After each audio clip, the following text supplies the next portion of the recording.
आपको हम फिनाल का केमिकल प्रॉपर्टीज एक्सप्लेन कर रहे थे, जिसमें हमें रीमर टीमैन रिएक्शन का मैकेनिज्म हम आपको एक्सप्लेन कर रहे थे। रीमर टीमैन रिएक्शन, ठीक वही रिएक्शन से हम आगे बढ़ रहे हैं।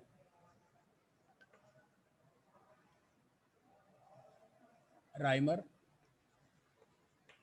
टीमान रिएक्शन, इसी से हम आगे बढ़ेंगे। राइमर टीमान रिएक्शन से क्या है? इन राइमर टीमान रिएक्शन फिनाल जो है change into salicyl aldehyde, salicyl aldehyde CHO, सैलिसल्डिहाइड, ये फार्म करता है। रिएक्शन कैसे प्रोसीड्स होता है तो स्टेप वाइज आप देखिए। First of all phenol react with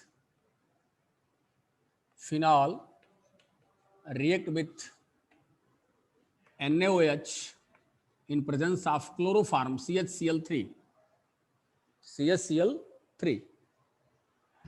to form, ये क्या फॉर्म करता है? ONaCHCl2 addition product is form. ये इंटरमीडिएट प्रोडक्ट फॉर्म होता है, इंटरमीडिएट प्रोडक्ट फॉर्म होता है। फिर ये अगेन NaOH से रिएक्शन जब कराते हैं तो it change into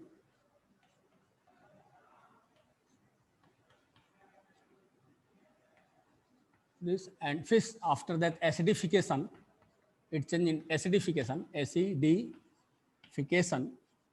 it form salicylaldehydes, ये फॉर्म करता है सैलिसल्डिहाइड फॉर्म करता है। इसी का मैकेनिज्म मैं आपको एक्सप्लेन कर रहा था। व्हाट इज द मैकेनिज्म क्या है इसको देखिए। तो इसमें हम क्लोरोफॉर्म के प्रेजेंस पे इसका हम NaOH से फिनाल का रिएक्शन करा रहे हैं, तो ये इंटरमीडिएट फॉर्म हो रहा है। तो ये इंटरमीडिएट का फॉर्मेशन होता कैसे है, ये कैसे फॉर्म हो रहा है, इसको जरा देखना है। तो मैंने आपको एक्सप्लेन किया था कि जो मेरे पास ये क्लोरोफॉर्म है Cl, ये क्लोरोफॉर्म ये हाइड्रोक्सिल NaOH के OH निगेटिव से ये इलेक्ट्रॉन पेयर अपने साथ, ये इंडक्टिव यहाँ पर ये इलेक्ट्रॉन को अपनी तरफ क्या करेंगे, मोर इलेक्ट्रॉन इसकी तरफ पुश होगा और ये इलेक्ट्रॉन अपने पास लेकर के H पॉजिटिव को रिलीज कर देगा और H पॉजिटिव इसके साथ मिल करके OH के साथ मिलकर क्या बनाएगा, -H2O के फॉर्म में निकल जाएगा और क्या बनेगा, ये आपका Cl C निगेटिव, ये फॉर्म हो जाएगा। इसके बाद ये लिविंग ग्रुप है, यहाँ से ये इलेक्ट्रॉन पेयर को लेकर निकलेगा और बन जाएगा Cl और Cl-, ये डाई क्लोरोकार्बिन बना। क्या बना? डाई क्लोरोकार्बिन बन गया। क्या बना? डाई क्लोरोकार्बिन। अब यही डाई क्लोरोकार्बिन जो है, आगे देखिएगा यहाँ पे मेरे पास जो फिनाल है, ये जो फिनाल है अल्टरनेट डबल सिंगल बॉन्ड में फिनाल है,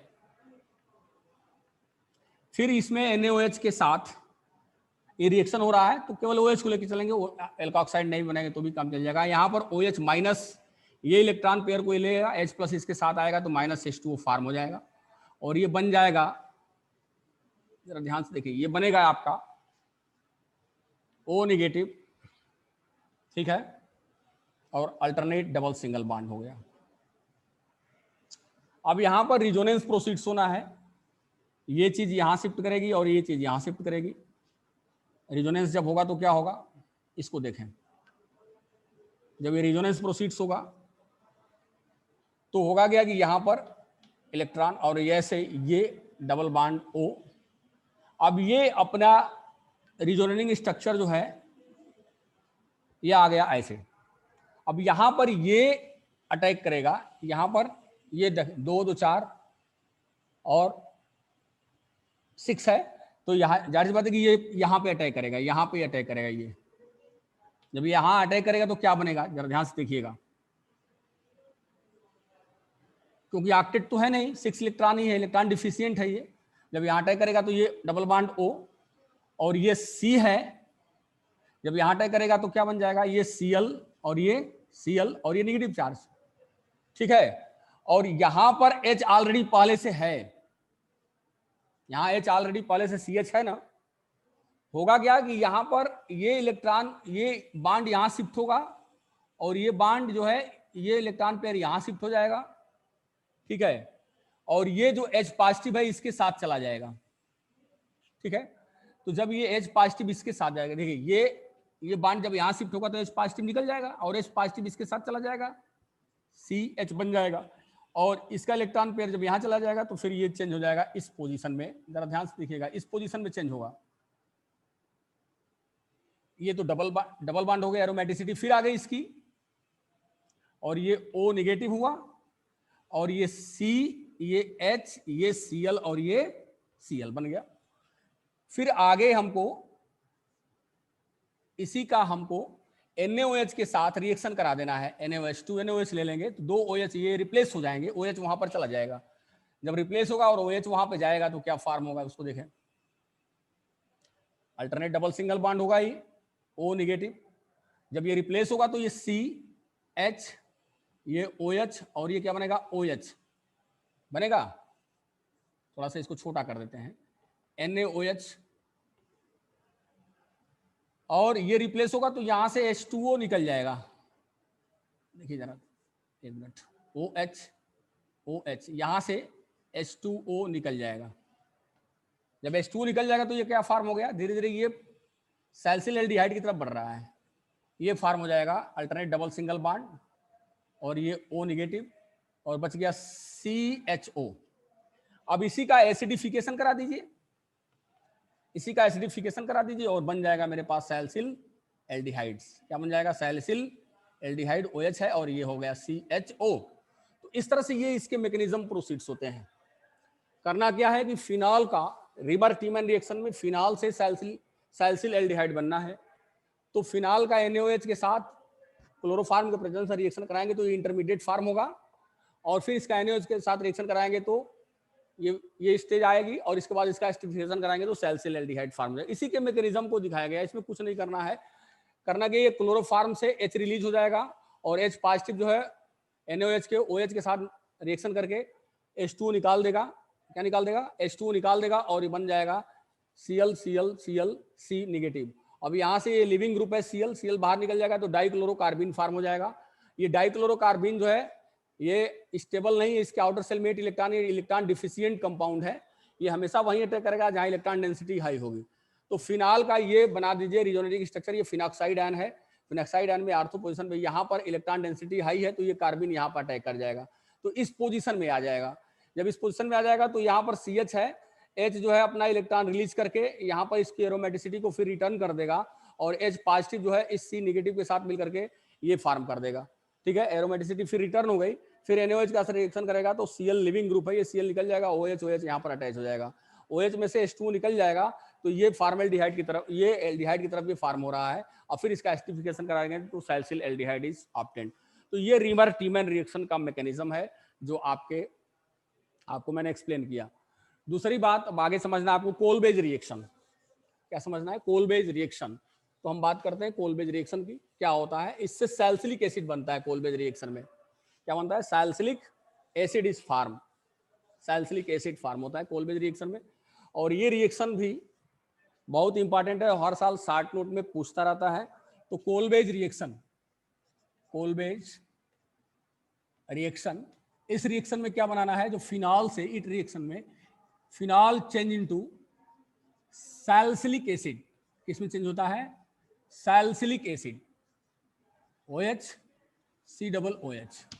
ये फिनॉल जो है इसका कार्बोक्सिलेशन और इसका एसिडिफिकेशन करा देते हैं तो it change into salicylic acid form करता है, दिस इज कॉल्ड कोलबेज रिएक्शन। लेकिन इस रिएक्शन को स्टेप वाइज स्टेप समझने के लिए सबसे पहले हम क्या करेंगे, फिनॉल का जब रिएक्शन है, इस फिनॉल का रिएक्शन हम बेसिकली किससे कराएंगे, NaOH के साथ कराएंगे, NaOH के साथ कराएंगे। तो यहाँ से -H2 तो निकलेगा ही और ये बन जाएगा सोडियम फिनॉक्साइड, ये आपका ONA बन गया, ठीक है। और इसका हमको क्या कराना है, इसका कार्बन डाइऑक्साइड के साथ रिएक्शन कराएंगे 4 to 7 एटमॉस्फेरिक प्रेशर पे, ठीक है, 400 केल्विन टेम्परेचर इन्वॉल्व करेंगे और फिर उसका सेकेंड टॉपिक में एसिडिफिकेशन करा देंगे तो बन जाएगा सैलिसिलिक एसिड। क्या बनेगा? सैलिसिलिक एसिड बन जाएगा OH और COOH, ये सैलिसिलिक एसिड बन जाएगा। ये स्टेप वाइज रिएक्शन को आप चाहें तो ये भी रिएक्शन है और ये भी रिएक्शन आपका है, दोनों सही है, ठीक है।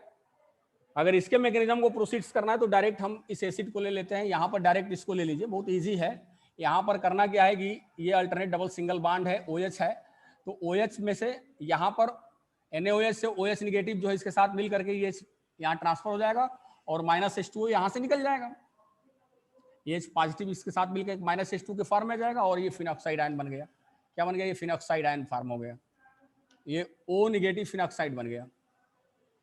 जब ये फिनॉक्साइड बना तो यहाँ पर करना क्या है कि जब फिनॉक्साइड बन जाता है तो यहाँ पर इसका रिजोनेटिंग स्ट्रक्चर आप दिखाएंगे, ये यहाँ शिफ्ट होगा और ये यहाँ शिफ्ट होगा, तो क्या बनेगा आप देखिए, ये जो है double bond O electron pair और ये एरोमेटिसिटी इसकी खत्म हो गई। अब करना क्या है कि हमारे पास कार्बन डाइऑक्साइड है, C double bond O carbon, ये इलेक्ट्रॉन यहाँ शिफ्ट होगा तो यहाँ पर इसको हम लिख सकते हैं C double bond O negative. तो ये चीजें ऐसे लिखा जा सकता है और ये यहाँ पर आपका शिफ्ट कर जाएगा, ये यहाँ पर आके अटैच हो जाएगा। जब यहाँ पर अटैच होगा तो क्या बनेगा, जरा ध्यान से देखिएगा, ये जो है अटैच जब होगा अल्टरनेट ऐसे हो गया O निगेटिव और ये C डबल बॉन्ड O और ये O निगेटिव और यहाँ CH तो है ना ऑलरेडी, यहाँ पर CH है, फिर ये एरोमेटिसिटी को रिटर्न करेगा तो ये शिफ्ट यहाँ हो जाएगा, H पॉजिटिव जो है इसके साथ चला जाएगा, H पॉजिटिव जब इसके साथ चला जाएगा तो क्या बनेगा, ये चीज देखिए ध्यान से देखिएगा। अब होगा क्या कि यहाँ पर बन जाएगा COOH और यहाँ हो जाएगा अल्टरनेट डबल सिंगल बॉन्ड और ये हो जाएगा O निगेटिव। फिर इसका हम एसिडिफिकेशन करा देंगे, क्या करा देंगे, एसिडिफिकेशन करा देंगे। जब एसिडिफिकेशन कराएंगे तो मेरे पास जो बचेगा वो हाइड्रोक्सिल और ये सैलिसिलिक एसिड बन गया। तो ये इसके मैकेनिज्म को हम एक्सप्लेन कर सकते हैं यहाँ भी, जो कुछ नहीं है, बहुत इजी है।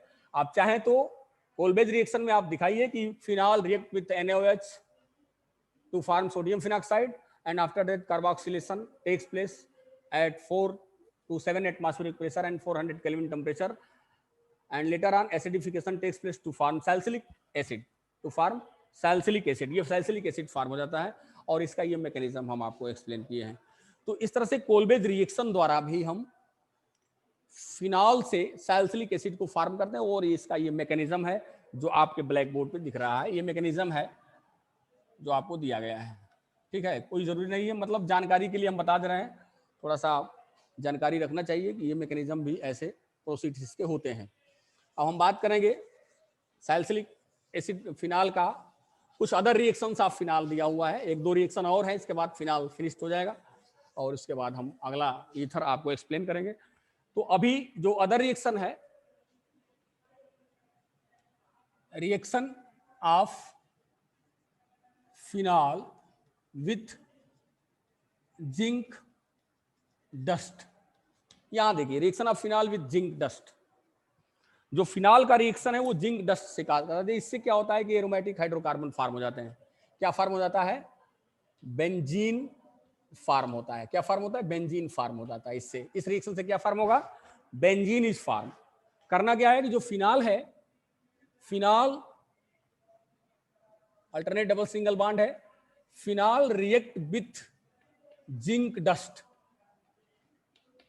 और इसको इसके साथ जब हीट करते हैं तो यहां पर जिंक ऑक्साइड के फॉर्म में ये निकल जाता है, -ZnO निकल जाता है और क्या बन जाता है, बेंजीन इज फॉर्म।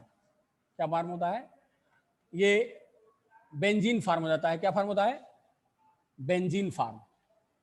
तो this reaction is called reaction of phenol with zinc to form benzene. तो if phenol react with zinc dust, it phenol change into benzene. तो ये चीजें हैं।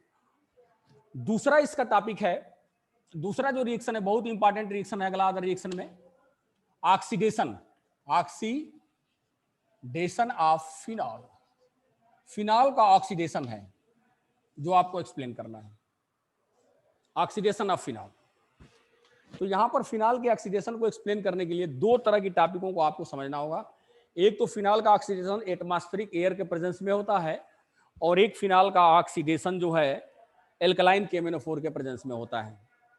दोनों में प्रोडक्ट में डिफरेंस हो जाता है, दोनों के प्रोडक्ट में डिफरेंस हो जाता है। अगर हम फिनाल के बॉटल को बहुत लंबे समय तक, बहुत लॉन्ग टाइम तक एयर के अंदर रख दें तो कुछ समय के बाद उसका जो कलर होता है फिनाल का वो रेड या पिंक कलर का वो दिखाई देने लगता है। इसके पीछे रीजन क्या है कि यहाँ पर फिनाल से एक स्पेशल टाइप के कंपाउंड एडिशन प्रोडक्ट फार्म हो जाता है।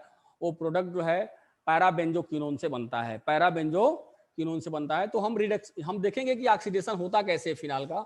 फिनाल के ऑक्सीडेशन को समझने के लिए हमको दो तरह के रिएक्शनों को देखना पड़ेगा। एक तो एयर के साथ ऑक्सीडेशन ऑफ फिनाल में, ऑक्सीडेशन ऑफ फिनाल, इसको एक्सप्लेन करने के लिए हमें दो तरह का रिएक्शन प्रोसीड करना पड़ेगा।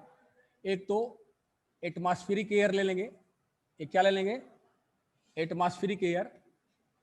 एटमॉस्फेरिक एयर के साथ रिएक्शन कराएंगे फिनाल का, और एक कराएंगे एल्कलाइन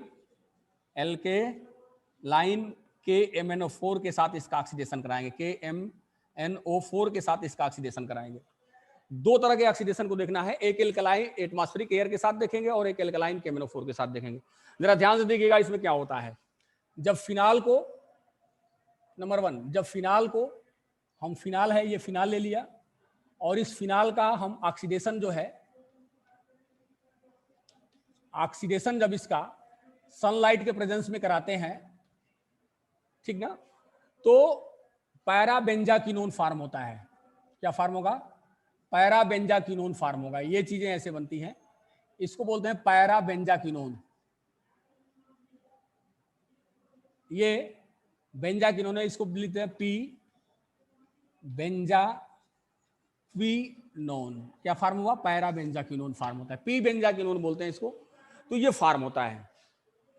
लेकिन इसी पी बेंजाक्विनोन को एक्सेस ऑफ फिनाल के साथ अगर हम रिएक्शन कराते हैं तो रेड कलर का प्रोडक्ट हमें बनता है। वो कैसे बनता है, अगर हम इस पी बेंजाक्विनोन को देखिए, ये इसको हम ऐसे लिख दे रहे हैं, ये जो पैराबेंजाक्विनोन है इसका रिएक्शन हम एक्सेस ऑफ फिनॉल C6, इसके 2 मॉलिक्यूल्स ले लिया गया फिनाल का, ठीक है।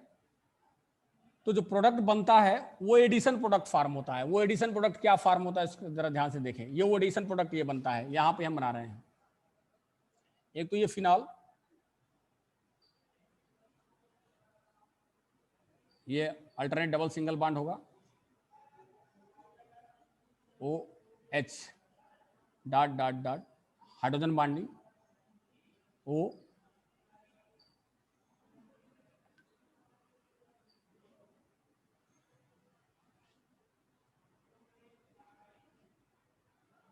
O डॉट डॉट HO,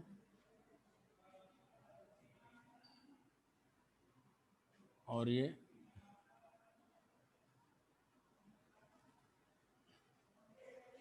इस तरह से ये जो प्रोडक्ट बनता है एडिशन प्रोडक्ट फार्म होता है। और ये red colour addition product form होगा, ठीक है। और रेड कलर का, और यहां पर कौन सा बॉन्डिंग बन रहा है, हाइड्रोजन बॉन्डिंग बन रहा है, हाइड्रोजन बॉन्ड बन रहा है। इसलिए इसको अगर हम बहुत बहुत लॉन्ग टाइम तक अगर हम इस फिनाल को बॉटल के अंदर रखते हैं तो इसका कलर कैसा होता है, पिंक। अगर आप लैब में कभी आएंगे और प्रैक्टिकल करेंगे तो देखिएगा फिनाल के बॉटल पिंक कलर का आपको दिखाई देता है। अब दूसरे बात हम करते हैं एल्कलाइन KMnO4 के साथ रिएक्शन। इससे भी ऑक्सीडेशन होता है क्योंकि ये बेटर ऑक्सीडाइजिंग एजेंट है KMnO4। इसमें करना क्या है, जो फिनाल है सेकेंड टॉपिक, जो मेरे पास फिनाल है वो phenol alkaline KMnO4, alkaline KMnO4 के साथ ऑक्सीडाइजिंग एजेंट का काम करता है। इसको टार्टेरिक एसिड में चेंज कर देता है। किसमें चेंज करता है, टार्टेरिक एसिड, माने CHOH COOH, single bond CHOH COOH, ये है tartaric acid. Tartaric acid form करता है और प्लस कार्बन डाइऑक्साइड निकल जाती है। तो इस तरह से फिनाल का ऑक्सीडेशन हम दो तरह से करा सकते हैं, एक इससे कराएंगे एटमॉस्फेरिक ऑक्सीजन के साथ, और एक एल्कलाइन केमिनोफोर के साथ। इसके साथ कराएंगे तो ये बेंजाक्विनोन फार्म होगा, और एल्कलाइन केमिनोफोर के साथ करेंगे तो टार्टेरिक एसिड फार्म होता है। क्या फार्म होता है? टार्टेरिक एसिड फार्म हो जाता है। तो ये चीजें हैं फिनाल का ऑक्सीडेशन। तो आपका फिनाल का जितना भी केमिकल रिएक्शन था वो लगभग मैंने आपको फिनिश किया पढ़ा करके। Chemical reaction, method of preparation phenol का ये आप पढ़ चुके हैं। तो बाकी फिनाल जो सिलेबस में था, जो आपके एनसीईआरटी में, वो लगभग मैंने आपको एक्सप्लेन कर दिया है। और इसके अलावा आपको जो पढ़ना है, थोड़ा सा हमको तो ये लग रहा है कि इस टॉपिक में, फिनाल और एल्कोहल वाले टॉपिक में, अब मेरे पास जो बच रहा है केवल एल्कोहल के कुछ कमर्शियल प्रोडक्ट हैं, जैसे मेथनॉल या एथेनॉल है। हालांकि इनके यूज वगैरह निकाल दिए गए हैं, इस साल रिड्यूस कर देंगे सिलेबस से, इसका यूज वगैरह नहीं है। लेकिन हो सकता है प्रिपरेशन वगैरह दे सकता हो कि मेथनॉल को प्रिपेयर आप कैसे करते हैं, या एथेनॉल को प्रिपेयर कर सकते हैं, फर्मेंटेशन प्रोसेस क्या होता है, तो उसको 2 लाइन हम आपको एक्सप्लेन कर दे रहे हैं। तो कमर्शियल प्रोडक्ट इसके क्या क्या है, मेथनॉल क्या है, एथेनॉल क्या है, इसके बारे में थोड़ा बहुत आपको हम बता दें, उसके बाद ईथर स्टार्ट करेंगे। तो अगला जो टॉपिक है, some important compounds of alcohol. First है ये अपनी कमर्शियल प्रोडक्ट ऑफ एल्कोहल। इसमें पहला प्रोडक्ट क्या है? मेथेनॉल। मेथेनॉल, मेथेनॉल को हम वुड स्प्रिट के नाम से जानते हैं। वुड स्प्रिट, इसको वुड स्प्रिट बोलते हैं। और ये जो मेथेनॉल है, इसका जो फार्मूला होता है CH3OH होता है, और इसका जो बॉइलिंग पॉइंट है वो 337 केल्विन होता है बॉइलिंग पॉइंट। ये कलरलेस लिक्विड है, और ये बहुत ही डेंजरस एल्कोहल है, डेंजरस एल्कोहल है, जिसका यूज तो आपको पढ़ना ही नहीं है। डेंजरस अल्कोहल है, इसको अगर ड्रिंकिंग किया जाए तो सीधे नर्वस सिस्टम को इफेक्टेड करता है, नर्वस सिस्टम को इफेक्ट करता है। और इसके ज्यादातर ड्रिंक करने से लोग जो है अंधे, ब्लाइंडनेस हो जाता है, और बाद में लोग पागल भी हो जाते हैं और डेथ भी हो जाती है। इसलिए ये इसके बॉटल पे ऐसे बना के और डेंजर लिख देता है, आप देखे होंगे। तो ये वुड स्प्रिट जो है, वुड के जो वुड होता है उसका हम डिस्ट्रक्टिव डिस्टिलेशन कराते हैं। डिस्ट्रक्टिव डिस्टिलेशन जब करा देते हैं तो उसे जो है वुड स्प्रिट ऑब्टेंड होता है, जिसको हम बोलते हैं मेथेनॉल। क्या बोलते हैं इसको? मेथेनॉल बोलते हैं। लेकिन इसका जो प्रिपरेशन है इंडस्ट्रियल स्केल पे या लैब में, लैब मेथड क्या है, लैब में इसको हम कैसे प्रिपेयर करते हैं? इसको प्रिपेयर करने के लिए हम कैटालिटिक हाइड्रोजनेशन कराते हैं। कैटालिटिक हाइड्रोजिनेशन, कैटालिटिक हाइड्रोजिनेशन कराते हैं। और इस कैटालिटिक हाइड्रोजिनेशन में करते क्या है, हम जो कार्बन मोनोऑक्साइड है उसका रिएक्शन हम हाइड्रोजन गैस से कराते हैं, हाइड्रोजन से कराते हैं। कितने, किसके प्रेजेंस में? Chromic oxide plus zinc oxide ले लेते हैं, और टेम्परेचर 573 केल्विन से लेकर 673 केल्विन टेम्परेचर रखते हैं, ठीक है। और 200 to 300 एटमॉस्फेरिक प्रेशर ले लेते हैं। इस टेम्परेचर और प्रेशर पे ये जो कार्बन मोनोऑक्साइड और वाटर रिएक्शन करके क्या बनाया जाता है? CH3OH बनाया जाता है, जिसको मेथेनॉल बोलते हैं। तो ये इसके प्रिपरेशन का कैटालिटिक हाइड्रोजन जो है इसका मेन मेथड है, जो आपके एनसीईआरटी में दिया हुआ है, जो आपके एग्जाम में पूछ भी सकता है। तो मेथड ऑफ प्रिपरेशन ही आप इसका जानिए, बाकी इसके यूज और इससे कोई मतलब नहीं है, सिलेबस से रिड्यूस कर दिया गया है, बाकी आप देख लीजिएगा। दूसरा जो इसका इंपॉर्टेंट टॉपिक है, दूसरा जो इसका कमर्शियल प्रोडक्ट है, वो एथेनॉल है। तो एथेनॉल के बारे में हम आपको बता रहे हैं। What is ethanol? जैसा कि आपको पता है, एथेनॉल ड्रिंकिंग एल्कोहल है, और इसका जो फार्मूला है C2H5OH होता है। तो हम बात करते हैं एथेनॉल की। एथेनॉल का फार्मूला क्या होगा? CH3CH2OH, या इसको C2H5OH भी लिख सकते हैं एथेनॉल को। और ये ethanol basically most important alcohol है, और ये एल्कोहल कमर्शियल स्केल पे इसको बनाने के लिए हम शुगर का फर्मेंटेशन कराते हैं। जो शुगर है जो शुगर है उसका क्या कराते हैं हम, फर्मेंटेशन कराते हैं। फर्मेंटेशन, फर्मेंटेशन एक बायोलॉजिकल प्रोसेस है भाई। ये क्या है, बायोलॉजिकल प्रोसेस है, बायोलॉजिकल प्रोसेस है। इसमें बायो के भी स्टूडेंट होंगे, सुन रहे होंगे, उनको पता होगा। फर्मेंटेशन एक बायोलॉजिकल प्रोसेस है जिसमें एनारोबिक रेस्पिरेशन होता है, माने respiration in absence of oxygen होता है, तो उसको बोलते हैं एनारोबिक रेस्पिरेशन। तो फर्मेंटेशन एक बायोलॉजिकल प्रोसेस है जिसमें शुगर का फर्मेंटेशन होता है, और फर्मेंटेशन के बाद यह शुगर को एल्कोहल में चेंज कर दिया जाता है। किसमें चेंज किया जाता है, एल्कोहल में चेंज किया जाता है। तो कहने का मतलब है कि अगर शुगर एल्कोहल में चेंज हो रहा है तो उसको बोलते हैं alcoholic fermentation, alcoholic fermentation, alcoholic fermentation. लेकिन अगर वही शुगर लैक्टिक एसिड में चेंज हो जाए, लैक्टिक एसिड में चेंज हो जाए, तो उसको बोलते हैं लैक्टिक एसिड फर्मेंटेशन। माने उसके प्रोडक्ट के आधार पर फर्मेंटेशन का नाम है। शुगर को ही हम अगर एल्कोहल में चेंज कर दें तो एल्कोहलिक फर्मेंटेशन बोलते हैं। अगर उसी शुगर को, जैसे लैक्टोज मिल्क शुगर होता है, उसको अगर लैक्टिक एसिड में चेंज होता है उसको बोलते हैं लैक्टिक एसिड फर्मेंटेशन। अगर वही शुगर है, अगर वो एसिटिक एसिड में चेंज हो जाता है उसको बोलते हैं एसिटिक एसिड फर्मेंटेशन। तो फर्मेंटेशन इज बेसिकली, फर्मेंटेशन का नाम जो है उसके प्रोडक्ट के बेस पे रखा जाता है। फर्मेंटेशन एक बायोलॉजिकल प्रोसेस है, और on the basis of formation of product, fermentation में भी एल्कोहलिक फर्मेंटेशन, और इट में भी लैक्टिक एसिड फर्मेंटेशन, और इट में भी acetic acid fermentation. Acetic acid fermentation से विनेगर बनता है। इससे शुगर से विनेगर बनाते हैं। आपको पता है कि केन शुगर को, जूस को अगर हम रख देते हैं तो उसमें विनेगर बार हो जाता है, क्योंकि उसमें एसिटोबैक्टर, एसिटिक बैक्टीरिया डेवलप कर जाती है, और शुगर को किस में चेंज जाती है, एसिटिक एसिड में चेंज कर जाती है। अगर उसी तरह से मिल्क शुगर है तो उसमें बैसिलस लैक्टिसी बैक्टीरिया होता है, वो लैक्टोज शुगर को लैक्टिक एसिड में कन्वर्ट कर देता है। और अगर एल्कोहल है, अगर आपका शुगर है, तो शुगर के अंदर जो फर्मेंटेशन होता है एल्कोहलिक फर्मेंटेशन में, बेसिकली इस एल्कोहलिक फर्मेंटेशन के बारे में सबसे पहले देखा गया ईस्ट के अंदर। किसमें देखा गया, ईस्ट। ईस्ट एक प्लांट है, ईस्ट एक क्या है, प्लांट है, जो बेसिकली ईस्ट एक प्लांट है जिसको सेक्रोमाइसीज बोलते हैं। और ईस्ट प्लांट के अंदर जो है सबसे पहले दो तरह के एंजाइम का सिक्रीशन हुआ, इन्वर्टेज, इन्वर्टेज और जाइमेज। जाइमेज, इस एंजाइम के हेल्प से ईस्ट करता क्या था, जो शुगर था उसको किसमें चेंज किया, एल्कोहल में चेंज करते था। क्या करता था, एल्कोहल में। तो इस तरह से ईस्ट को जो है फर्मेंटेशन ईस्ट के अंदर ही सबसे पहले रिसर्च किया गया। तो ये बायोलॉजी वाले पढ़ते हैं, डिटेल इसका स्टडी अगर आपको करना होगा तो कभी आप बायोलॉजी हमसे डिस्कस करेंगे तो हम आपको बता देंगे कि फर्मेंटेशन के डिटेल प्रोसेस क्या होते हैं। लेकिन यहां पर हम एल्कोहलिक फर्मेंटेशन की बात करते हैं।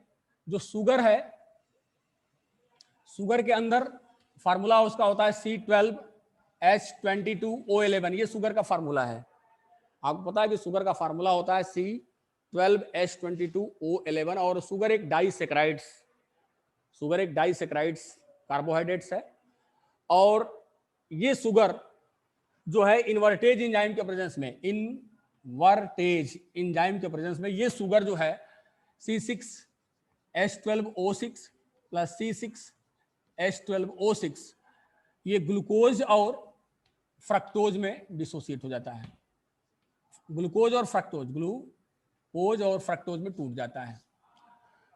दोनों में डिफरेंस है कि ग्लूकोज और फ्रक्टोज दोनों का मॉलिक्यूलर फार्मूला सेम है, बट इसका स्ट्रक्चरल फार्मूला डिफर होता है।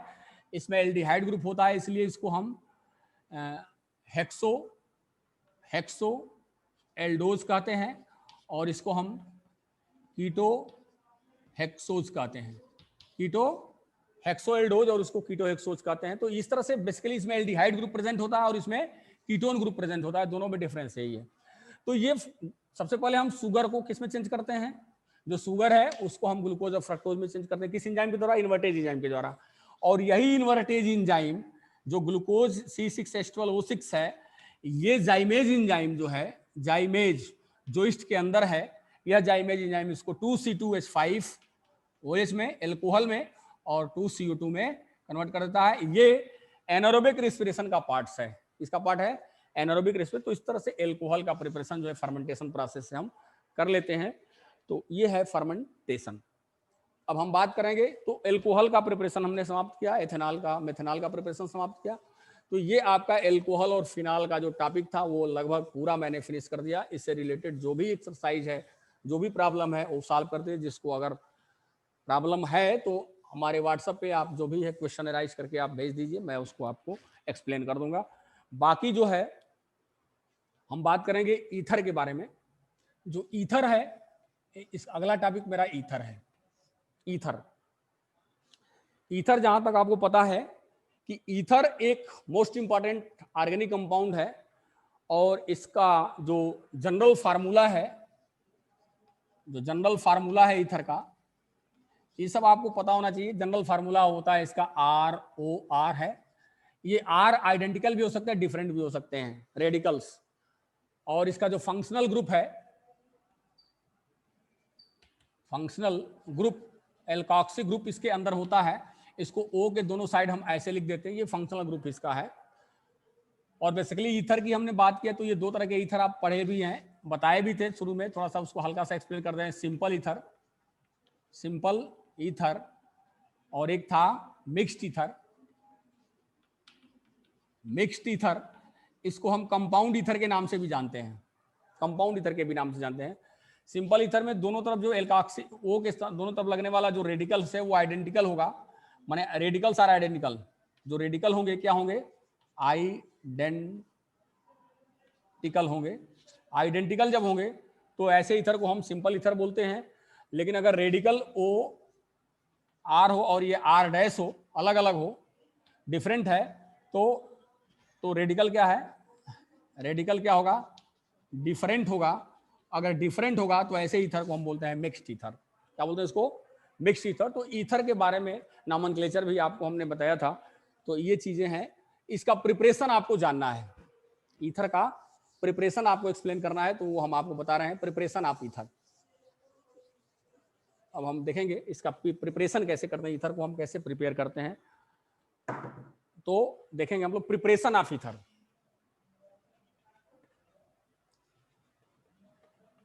Preparation of ether. ईथर का प्रिपरेशन हम दो तरह से करते हैं। दो मेथड आपके एनसीईआरटी में दिया हुआ है। जो इसका पहला मेथड दिया है वो ये कि डिहाइड्रेशन ऑफ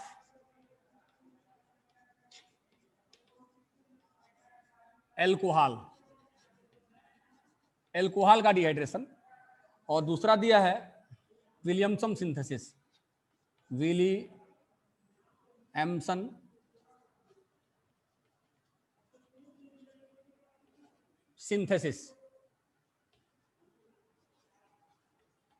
दो मेथड दिया है, विलियमसन सिंथेसिस और डिहाइड्रेशन ऑफ एल्कोहल।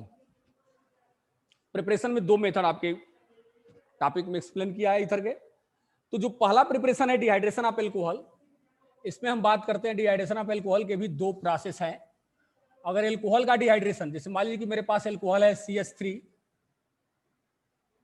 CH2OH है, और इसका डिहाइड्रेशन हम अगर 443 केल्विन टेम्परेचर पे H2SO4 के एसिड के प्रेजेंस में करते हैं, जरा ध्यान से देखिएगा, तो मेरे पास जो बनता है वो एल्कीन बनता है, CH2 डबल बॉन्ड CH2 और प्लस वाटर।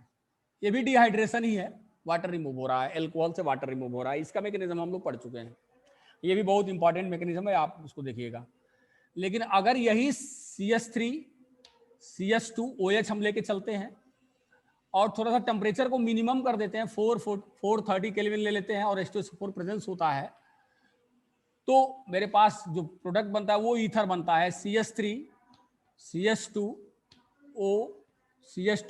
और ये CH3, ये ईथर प्रोडक्ट बनता है। क्या बनता है? ईथर बनता है, जिसको मेथॉक्सी एथेन बोलते हैं, सॉरी एथॉक्सी एथेन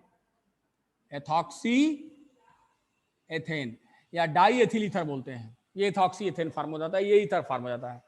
तो ये मेरा ईथर बना। तो सेकंड जो कंडीशन है वो ईथर के प्रिपरेशन के लिए टेम्परेचर को, बस ये टेम्परेचर का ही खेल है सब। टेम्परेचर को डाउन कर दीजिए, ये ईथर फार्म हो जाएगा।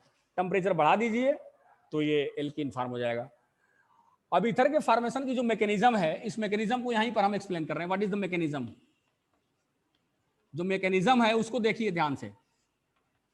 जो इसका मैकेनिज्म है, सबसे पहले जाहिर सी बात है कि एल्कोहल है, ये जो ये एल्कोहल है CH3CH2O और ये H है, एल्कोहल है ये। अब इस एल्कोहल में ये एसिड से ये प्रोटॉन को रिसीव करेगा, H प्लस कहां से आएगा, फ्रॉम एसिड से आएगा, एसिड से आएगा H प्लस। जब H प्लस एसिड से आएगा तो क्या होगा, इसको ध्यान से देखें, ये एसिड को रिसीव करके प्रोटीनेटेड एल्कोहल फॉर्म कर देगा। क्या फॉर्म करेगा, CH3 CH2O पॉजिटिव H और ये ऐसे, ये प्रोटीनेटेड एल्कोहल फॉर्म कर दिया। प्रोटोनेटेड एल्कोहल बना, क्या बना, ये प्रोटोनेटेड एल्कोहल बन गया। What is this, protonated alcohol. ये हमारा है प्रोटोनेटेड एल्कोहल बना। जब ये बनेगा तो थोड़ा सा यहां समझिएगा, एक चीज और हम बता दें, ये तो एक हमने एक एल्कोहल के मॉलिक्यूल्स को लिया, एक मॉलिक्यूल्स मेरे पास और है CH3, एक और ले लिया जाए CH2O और ये H है। ये जाहिर सी बात है कि ये पॉजिटिव है तो ये इलेक्ट्रॉन पेयर लेके चला जाएगा, और ये चीजें जो है ये पूरा का पूरा टॉपिक, ये पूरा का पूरा जो है यहां शिफ्ट कर जाएगा, माने H2O वहां से निकल जाएगा, यहां से H2O निकल जाएगा, और ये पूरा का पूरा दूसरा जो है एथेनॉल इसके साथ मिल जाएगा। तो मिलेगा तो क्या बनेगा, जरा ध्यान से देखें, मिल रहा है तो क्या बन रहा है, CH3 CH2O, और ये यहाँ पर पॉजिटिव चार्ज तो है, H तो रहेगा ही, और यहाँ पर पॉजिटिव चार्ज है, और ये बन जाएगा फिर यही CH2 CH3 और प्लस H2O तो निकल गया, ये एलिमिनेशन ऑफ वाटर यहां से हो गया, डिहाइड्रेशन हो गया। इसके बाद करना क्या है कि एलिमिनेशन ऑफ प्रोटॉन, अगले स्टेप में ये प्रोटॉन यहां से निकलेगा, ये प्रोटॉन अपना इलेक्ट्रॉन पेयर लेकर के यहां से ये निकल जाएगा। ये ऑक्सीजन जो है नेगेटिव है, ये इलेक्ट्रॉन अपनी तरफ खींच लेगा, ये अपनी तरफ इलेक्ट्रॉन को खींच लेगा और H प्लस को क्या कर देगा, रिलीज कर देगा। जब H प्लस को इलेक्ट्रॉन इधर खींच लेगा और H प्लस को रिलीज देगा तो क्या बनेगा, CH3 CH2O CH2 CH3, ये क्या है, ईथर है, और क्या निकल गया, H प्लस निकल गया। तो ये इसका मैकेनिज्म है, एनसीईआरटी में दिया हुआ है, इसको ध्यान से देख लें। करना क्या है कि मैकेनिज्म में टेम्परेचर को बस डाउन कर देना है, 443 की जगह 413 केल्विन टेम्परेचर ले लेंगे तो ईथर फॉर्म होगा। सबसे पहले एल्कोहल जो है एसिड से प्रोटॉन को एक्सेप्ट करके प्रोटीनेटेड एल्कोहल बनाएगा, और प्रोटीनेटेड एल्कोहल जो है वाटर को लॉस करेगा, उसी समय एल्कोहल का दूसरा मॉलिक्यूल जुड़ करके ये इंटरमीडिएट फॉर्म कर देगा, और उसके बाद होगा क्या कि ये प्रोटॉन का एलिमिनेशन हो जाएगा और ये ईथर में चेंज हो जाएगा। तो इस तरह से ईथर का फॉर्मेशन होता है, ये इसका मैकेनिज्म है। आगे थोड़ा सा हम देखते हैं विलियमसन सिंथेसिस कैसे करते हैं, विलियमसन सिंथेसिस। तो अगला टॉपिक हमारा है विलियमसन सिंथेसिस, इसको आप देख लें। ईथर का ये डिहाइड्रेशन हो गया। अब हम बात करेंगे विलियमसन सिंथेसिस की। तो विलियमसन सिंथेसिस में करना क्या है, ये भी बहुत इजी है, इसमें कुछ करना ही नहीं है। इसमें ये है बेसिकली जो विलियमसन सिंथेसिस का टॉपिक है उसको समझने के लिए आपको बेसिकली जो एल्किल हैलाइड्स है, विलियमसन सिंथेसिस की हम बात करते हैं। एल्किल हैलाइड्स का रिएक्शन जो है सोडियम एल्काऑक्साइड के साथ कराते हैं या पोटेशियम एल्काऑक्साइड के साथ, माने NaOR के साथ करा देते हैं। जब एल्काऑक्साइड के साथ कराते हैं तो ये बनता क्या है कि यहां से NaX तो यहां से निकल जाएगा, सीधी सी बात है, -NaX यहां से निकल गया, विलियमसन सिंथेसिस।